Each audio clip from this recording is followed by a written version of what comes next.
Yeah. And who was your third breakout? Third one was Jonathan Kuminga.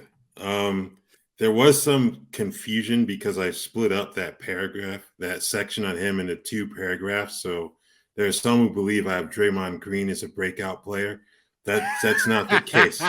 Or people That's not coming the in your case at mentions all. like, yo, bro, how you going to recommend That's Kuminga when Draymond Green's right there? Yeah, not so much my mentions, but there have been some questions in other areas. But no, but I think Kaminga, just because of the uncertainty with that franchise, like we mentioned earlier, Draymond's got a player option, and they're already paying a hefty bill as it is. So you add about Yeah, they're always 27.6 over the million. luxury tax. Yeah, Yeah.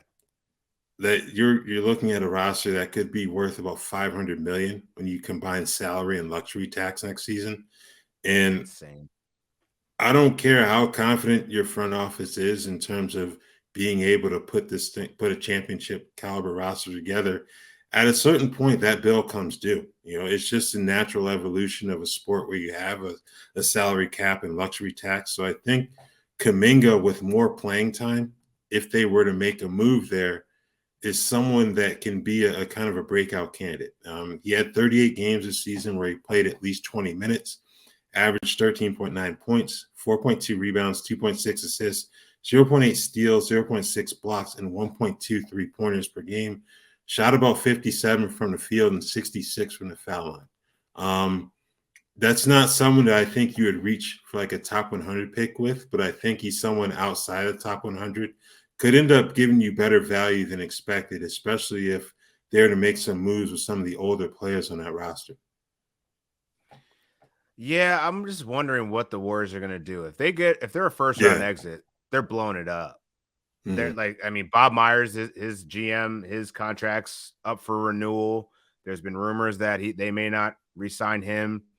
If they don't re-sign him, he was he was one of the reasons why this was a dynasty. He put all this together. Mm-hmm. You lose him, you lose trust in the locker room. He was the guy that's coming down from the stands to like, yo, Draymond, cool out. And he's actually a guy that Draymond listens to. If he's not there, I got to assume Draymond's probably gone. We talked about earlier, you gave Jordan Poole the bag. So, your money's already kind of tied up. Clay's pretty expensive. Steph's obviously going to be a career Golden State Warrior. At least it seems that way. He's not going to leave. And then you have these two younger assets in Jonathan Kuminga, Moses Moody.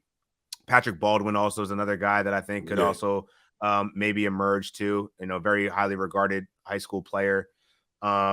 They have younger assets. So it's a matter of like, are they going to trade those guys or do they invest in them? And right now, this is obviously a future looking article that you don't know what's going to happen and transpire in the offseason.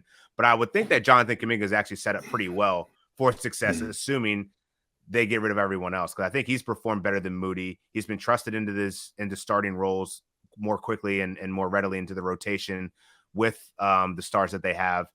So I do think there is some upside for Kuminga. I do wonder, he's not going to play the Draymond role though. Like he's not a screen assist kind of guy. So I'm wondering like, what does that offense even look like?